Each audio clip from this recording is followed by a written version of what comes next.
প্রথম দিন কলেজে আসতেই সবাই আমার দিকে হা করে তাকিয়ে আছে। তাকিয়ে থাকবেই না বা কেন? মাথায় এলোমেলো চুল, পরনে নোংরা পোশাক, কাঁধের ব্যাগটাও পুরনো। আমি নিজের মতো করে এগিয়ে যেতে থাকলাম। আজ প্রথম দিন কলেজে, কিছুই চিনি না। একটু এগিয়ে গিয়ে দেখলাম অনেকগুলো ছেলে মেয়ে একসাথে দাঁড়িয়ে আছে। আমি গিয়ে জিজ্ঞেস করলাম, আপনারা কি জানেন একাদশ ব্যবসা শাখার ক্লাসটা কোন দিকে? আজ কি প্রথম দিন এসেছো? একটা মেয়েলি কণ্ঠের আওয়াজ আসলো। আমি বললাম, জি, আজ প্রথম দিন এসেছি। ওই দিকটায় যান। তাকে থামিয়ে দিয়ে অন্য একজন বলে উঠল, ওই যে বড় বিল্ডিংটা দেখতে পাচ্ছেন, সেখানে গিয়ে বামে একটা সিঁড়ি দেখতে পাবেন। সেটা বেয়ে উপরের তলায় গিয়ে প্রথম কক্ষটাই ব্যবসা শাখার। ধন্যবাদ দিয়ে চলে আসার সময় শুনতে পেলাম একটা মেয়ে আর একটা মেয়েকে বলতেছে, কি নোংরা পোশাক, দেখেই তো বমি আসতেছে, তুই ওর সাথে কথা বললি, ছিছি। আমি ওদের কথায় কান্না দিয়ে সোজা ওইদিকে চলে গেলাম। সিঁড়ি বেয়ে উপরে উঠতে লাগলাম। উপরের তলায় উঠে চমকে গেলাম। সেখানে কিছু ছেলেমেয়েরা বসে আছে। ওদের চেহারা, পোশাক আশাক দেখে বোঝা যায় ওরা বড়লোক ঘরের ছেলে, কিন্তু তাদের দেখে সুবিধার মনে হচ্ছে না। তাই মাথা নিচু করে চলে যেতে লাগলাম। কি, এখানে তো কোনো ক্লাসরুম নেই, সবগুলো তালাবদ্ধ রুম। আবার ফিরে আসার সময় একটা মেয়েলি কণ্ঠে বলে উঠল, এই ফকিন্নির বাচ্চা, তুই এখানে কি করস? কণ্ঠটা চিনা চিনা মনে হলো, কিন্তু চিনতে পারছি না। মুখের দিকে তাকিয়ে দেখি, হ্যাঁ, এটা তো ওই মেয়েটাই যে সেদিন আমার কোনো দোষ ছাড়াই আমাকে থাপ্পড় মেরেছিল। আপনারা হয়তো ভাবতেছেন কোনো কারণ ছাড়াই কেন মারল। আসলে পরিস্থিতির কারণে। আমি একজন রিক্সাওয়ালা। সেদিন একটা মেয়ে নীল রঙের শাড়ি পরে আমার রিক্সায় উঠেছিল। সারাদিন তো কত মানুষই ওঠে, কিন্তু সে একটু স্পেশাল ছিল। হরিণের মতো টানা টানা চোখ, মায়াবী চাহনি, সাথে নীল শাড়িতে একদম পরীর মতো লাগছিল। কিছু সময়ের জন্য ভুলে গিয়েছিলাম আমি যে একজন রিক্সাওয়ালা। সেদিন সে রিক্সা থেকে নামার সময় আমার রিক্সায় কোথাও একটা খোঁচা লেগে ওনার শাড়িটা ছিঁড়ে যায়। ব্যাস, ঠাস ঠাস করে গালে কয়েকটা মেরে দিল। বাড়া না দিয়ে চলে গেল। যেতে যেতে বলল, ফকিনির বাচ্চা, কোনোদিন আমার সামনে পড়বি না, পড়লে তোর খবর আছে। কিন্তু ওই দিনের কাহিনী তো ওই দিনে শেষ হয়ে গেছে। এখন উনি আমাকে গালি দিচ্ছে কেন? আমি বললাম, আপু, ওই দিনের জন্য আমি সরি, ইচ্ছাকৃতভাবে কিছুই করিনি। ও বলল, তোর সরির গুষ্টি খিলাই। এই তোরা দাঁড়িয়ে আছিস কেন, ওরে একটু সাইজ কর। ব্যাস, কয়েকটা ছেলে এসে আমাকে উত্তম মধ্যম ইচ্ছা মতোই দিল। খুব খারাপ লাগতেছিল, চোখের পানি টলমল করতেছিল। আসলে দুনিয়াটা সবার জন্য এক না। সময় কাকে কোথায় নিয়ে যায় কেউ বলতে পারবে না। আমিও এমন ছিলাম না, আজ পরিস্থিতির কারণে এমন হতে হলো। মাথা নিচু করে চোখের পানি মুছে চলে আসছিলাম। হঠাৎ একটা হাত এসে পড়লো আমার কাঁধে। সে বলল, ভাই, ওরা বড়লোক ঘরের বকাটে পোলা পান, ওদের সাথে লাগতে যাইও না। আমি নীরব। তুমি কে? আর আজ কি নতুন নাকি? আগে তো দেখিনি। আমি বললাম, আমি আজই প্রথম এসেছি, ওদের সাথে কোনো ঝামেলা হয়নি আমার, শুধুই এমনটা করলো। নীরব বলল, তোমায় আর বলতে হবে না, আমি জানি ওরা কেমন। কোন শাখায় তুমি? চলো ক্লাস দেখিয়ে দিই। আমি বললাম, ব্যবসা শাখার। তখন নীরব বলল, ও, আমিও তো একই শাখার, চলো ক্লাসে যাই, ক্লাসের সময় হয়ে গেছে, স্যার চলে আসবে। আমি আর নীরব সামনের একটা বেঞ্চে বসলাম। তখনই ওই ছেলে মেয়েগুলো ক্লাসে এসে পড়ল। মনের মধ্যে ভয় বাড়তে লাগলো আমার। আবার কি গালের উপর তুফান বইবে নাকি কে জানে। তখনই সেই জল্লাদ মেয়েটা আমাকে উদ্দেশ্য করে বলে উঠল, এই তোরা এখানে বসেছিস কেন? দাঁড়া, তোদেরকে মজা দেখাচ্ছি। তখনই স্যার আসতে লাগলো ক্লাসের দিকে। মেয়েটা বলল, ভালোই ভালোই বলছি, এখান থেকে উঠে পড়, নয়তো খবর আছে। আমি নীরবকে নিয়ে চুপচাপ পেছনের একটা বেঞ্চে চলে গেলাম। স্যার আসলেন। আমি তোমাদের হিসাব বিজ্ঞানের শিক্ষক, আমি আব্দুল মতি। স্যার নিজের মতো পড়াতে শুরু করলেন। স্যার বললেন, গতকালের হোমওয়ার্কগুলো বের করো, আমি সবারগুলো দেখব। এই বলে স্যার প্রথমেই আমারগুলো দেখতে চাইলেন। আমি বললাম, স্যার, আমি হোমওয়ার্ক আনিনি। আসলে স্যার আমাকে আর কিছু বলার সুযোগ না দিয়েই বললেন, সে তো আমি প্রথমেই বুঝতে পারছি, তোর পোশাক এমন কেন, আর চুলগুলো এত লম্বা লম্বা আর এলোমেলো কেন, নেশা টেশা করস নাকি? আমি বললাম, আসলে স্যার। স্যার বললেন, আবার মুখে মুখে তর্ক, বেয়াদব, ক্লাস থেকে বের হয়ে যা। ক্লাসের সবাইকে একটু খুশি লাগছিল, নীরবকে বাদে। বিশেষ করে ওই জল্লাদ মেয়েটা তো হেসে মরে যাচ্ছিল। ব্যাগটা নিয়ে ক্লাস থেকে বের হয়ে আসলাম। বাইরে দাঁড়িয়ে ভাবছি, আমি হয়তো এখানে টিকতে পারবো না, দুনিয়ার মানুষগুলো কি অদ্ভুত। তখনই পিছনে নীরব দৌড়ে এসে বলল, চল বাইরে যাই। নীরবকে দেখে আমি বললাম, তোমাকেও কি স্যার বাইর করে দিছে? নীরব বলল, আরে না, আমি পেছনের দরজা দিয়ে পালিয়ে এসেছি, চলো বাইরে যাই। আরে তোমার নামটাই তো বললে না, আমাকে না হয় নাই বললা, যারা তোমার এই গল্পটি শুনতেছে তাদেরকে তো অন্তত নাম পরিচয়টা দাও। আমি বললাম আচ্ছা চলো, বাইরে যেতে যেতে পরিচয়টা দিয়ে দিই। আমি হাসান, একজন রিক্সা চালক। নীরব বলল, ওহ ম্যান, মুখ গুমরা করে বলছো কেন?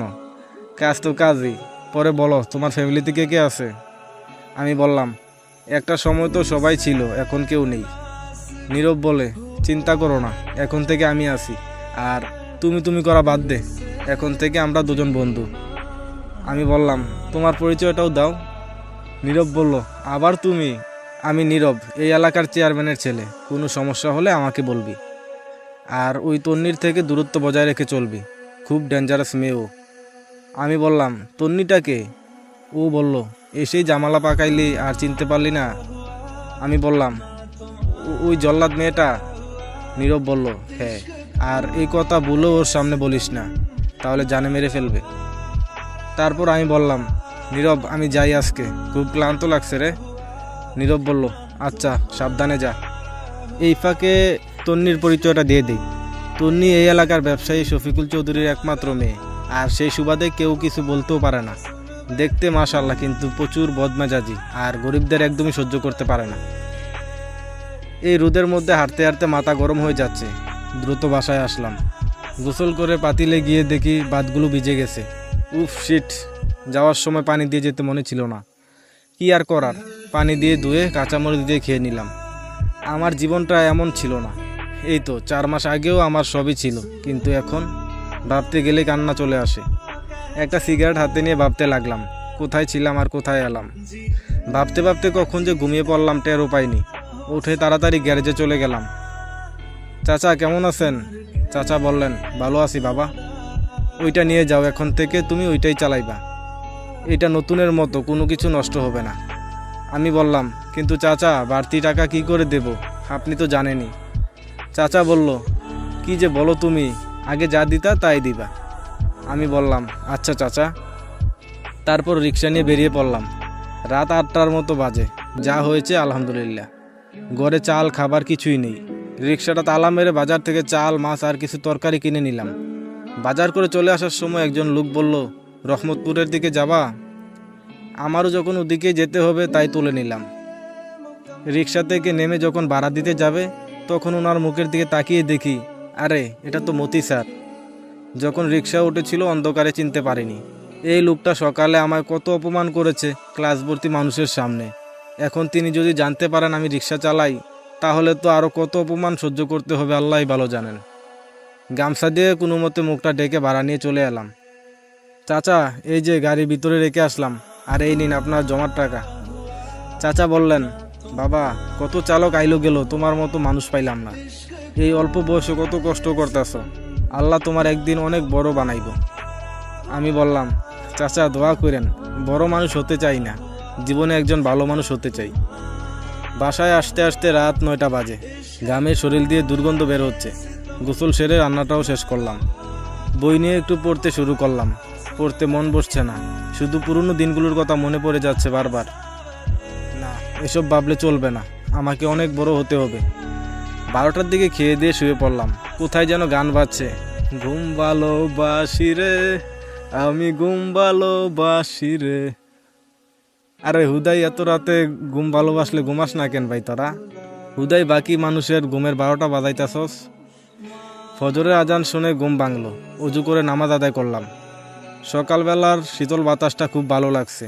বাড়িতে থাকতে কোনোদিনও 10টার আগে ঘুম থেকে উঠিনি, কিন্তু এখন আসলে পুরুষদের দায়িত্ব শিখাতে হয় না, তারা নিজেরাই দায়িত্ব শিখে যায়।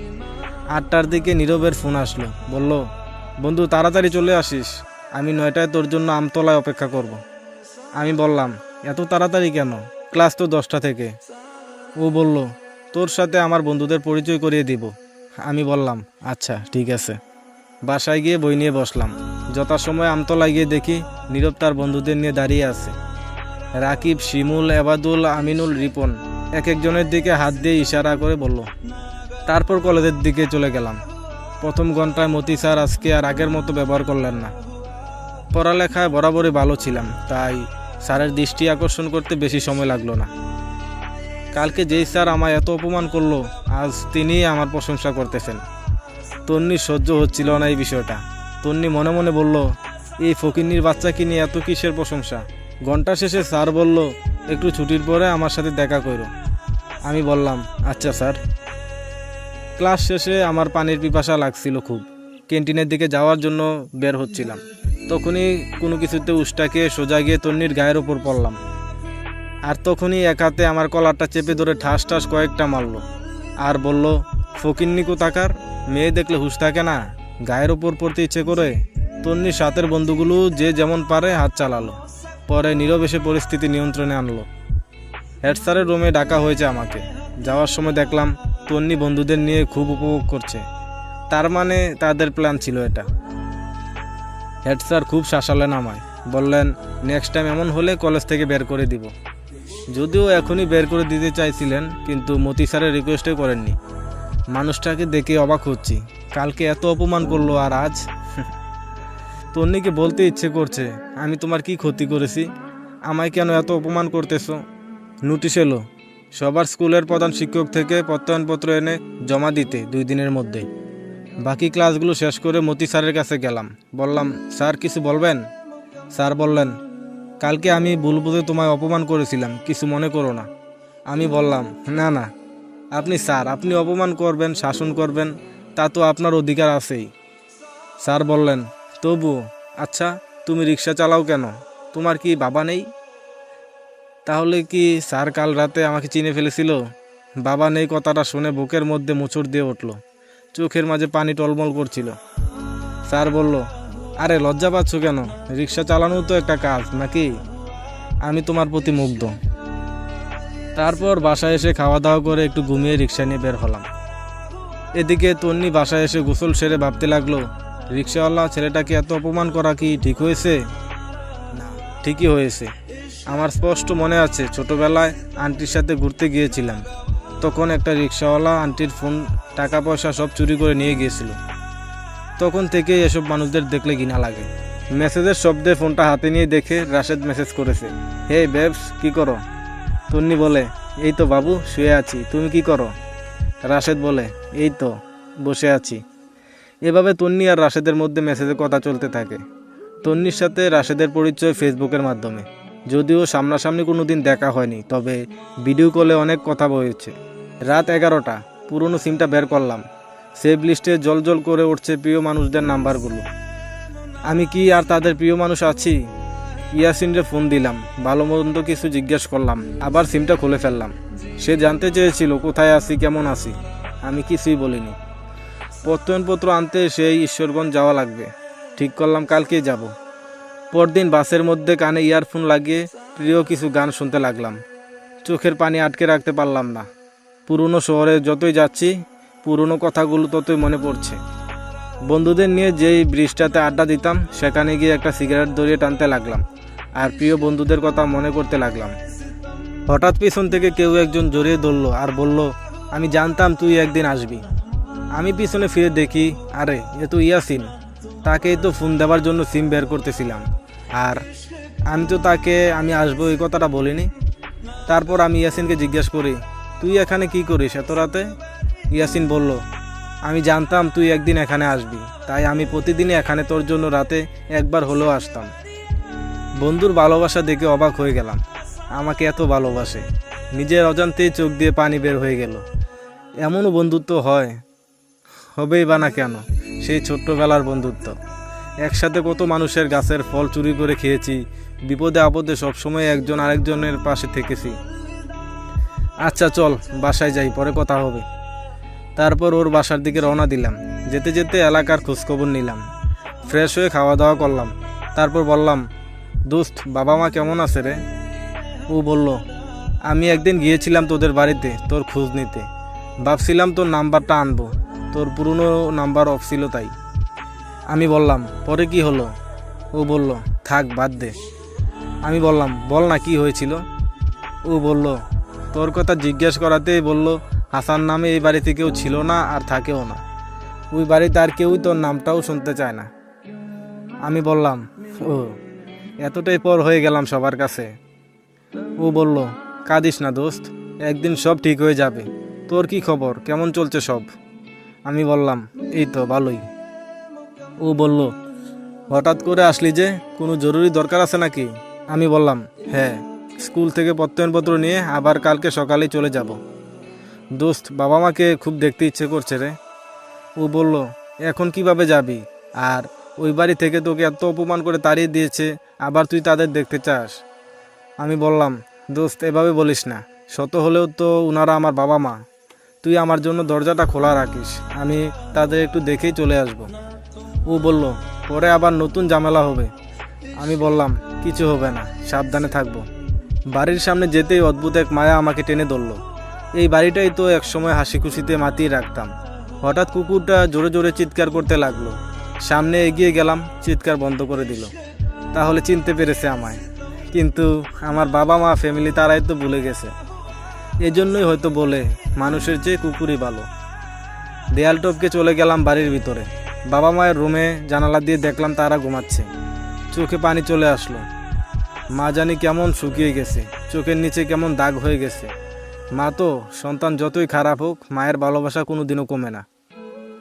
চলে আসবো, যখনই দেয়াল টপকে যাব তখনই শক্ত কিছু একটার আঘাত অনুভব করলাম পিঠে। পড়ে গেলাম মাটিতে। চোর চোর চোর এসেছে, কে কোথায়, ওঠো। কণ্ঠটা ভালো করেই চিনি আমি, আমার বড় ভাইয়ের কণ্ঠ এটা। বাড়ির সবাই চলে আসলো, পালাতে চেয়েও পালাতে পারিনি। আঘাতটা খুব গভীরেই ছিল, সোজা হয়ে দাঁড়াতেও পারলাম না। আসার সময় একটা চাদর নিয়ে এসেছিলাম, চাদরে মুখ ডেকে রাখছি। সবাই যার যার মতো কিল ঘুষি ঝাড়ুপিটা করলো। বাহ, চোরের দেখি আবার লজ্জাও লাগে, দেখো না কেমন মুখে ঘুমটা দিয়ে রাখছে। পরিচিত কণ্ঠ ভেসে উঠল, হ্যাঁ, এটা আমার আদরের ভাবি। চাদরটা টেনে সরিয়ে ফেললো, সাথে সাথে মা চিৎকার করে আমায় চাপটে ধরলো। এই হারামি এই বাড়িতে কেন আসলো? এই তোরা এরে বলে দে এখনই চলে যেতে, না হলে আমি পুলিশকে ফোন দিব। ভাইয়া ঘৃণার চোখে তাকিয়ে রইল। ভাবির চোখে পানি ছলছল করছে। এই বাড়িতে মায়ের পরে তিনি আমায় বেশি ভালোবাসতেন। ভাইয়া ভাবিকে নিয়ে চলে গেলেন, আর বাবা মাকে নিয়ে। কোনো মতে খুঁড়াতে খুঁড়াতে ইয়াসিনের রুমে আসলাম। ও এখনো সজাগ, হয়তো আমার অপেক্ষাই করছিল। আমাকে দেখে বলে উঠল, কিরে, তোর এই অবস্থা হলো কি করে? আমি বললাম, দোস্ত, সবাই আমাকে চোর ভেবে। ও বলল, ছি ছি, মানুষ এত পাষাণ হয় কি করে? তোকে মানা করেছিলাম তো, এখন স্বাদ মিটছে? কয়েক জায়গায় রক্ত ছুটে গেছে। ইয়াসিন ওয়ান টাইম ব্যান্ডেজ লাগিয়ে দিল। সারা শরীর ব্যথা করছে। ঘরে থাকা কয়েকটা ব্যথার ওষুধও খাইয়ে দিল। তারপর ও বলল, আচ্ছা দোস্ত, বলতো কি এমন ঘটেছিল যার জন্য তোকে বাড়ি ছাড়া হতে হলো? আমি বললাম, বাদ দে না দোস্ত। ও বলল, আরে বল না প্লিজ। আমি বললাম, হ্যাঁ, তাহলে শোন। ফ্ল্যাশব্যাক। সেদিন যখন বাড়িতে রুমে বিছানায় শুয়েছিলাম, তখন হঠাৎ করে মিতু, আমার চাচাতো বোন, আমার রুমে এসে দরজা বন্ধ করে দেয়। তারপর বাঁচাও বাঁচাও, আমার সর্বনাশ করে ফেললো, নিজের গায়ের কাপড় ছিঁড়তে ছিঁড়তে চিল্লাতে থাকে। আমি মিতুকে বললাম, আরে কি হয়েছে তোর, এমন করছিস কেন? মিতু জোরে জোরে বলতে থাকে, হাসান ভাইয়া, তুমি এমন করতে পারো না আমার সাথে। বাইরে থেকে ভাইয়া, বাবা মা, ভাবি দরজা ধাক্কাচ্ছে। যখনই দরজা খুলে দিতে যাব, মিতু আমাকে জড়িয়ে ধরে বিছানায় পড়ে গেল। দরজা ভেঙে ভিতরে ঢুকে তারা এমন অবস্থা দেখলো। মিতু দৌড়ে গিয়ে বাবার পিছনে দাঁড়িয়ে বলল, চাচা, ভাইয়া আমাকে। এরপর নেকা কান্না কাটতে লাগলো। ভাইয়া আমাকে বলে, ছি ছি, তুই এমন কাজ করতে পারলি? তোকে ভাই ভাবতেও ঘৃণা লাগে। বাবা আর ভাই মিলে সেদিন আমাকে অনেক মেরেছিল। 3 দিন পর্যন্ত বাড়িতে বদ্ধ করে তালা দিয়ে রেখেছিল, যাতে বাইরে কেউ কিছু জানতে না পারে। বাবা মাকে এত করে বুঝালাম, তবু তারা আমার কথা বিশ্বাস করলো না। বিশ্বাস করবেই বা কেন? যে ছেলে নেশা করে, সে যা কিছুই করতে পারে। তারপর বিনা দোষে ধর্ষণের অভিযোগ মাথা পেতে নিতে হলো আমাকে। তুই তো জানিস আমি জ্যোতিকে কতটা ভালোবাসতাম। তার বেমানি সহ্য করতে না পেরে নেশা করতাম তাদের লুকিয়ে। একবার জেলেও যেতে হয়েছিল, তাদের কাছে কিছুই বলিনি। 3 দিন পর ভাবি রুমের তালা খুলে দিল। বলল, হাসান, বিশ্বাস করতেই পারছি না তুমি এই কাজ করবে।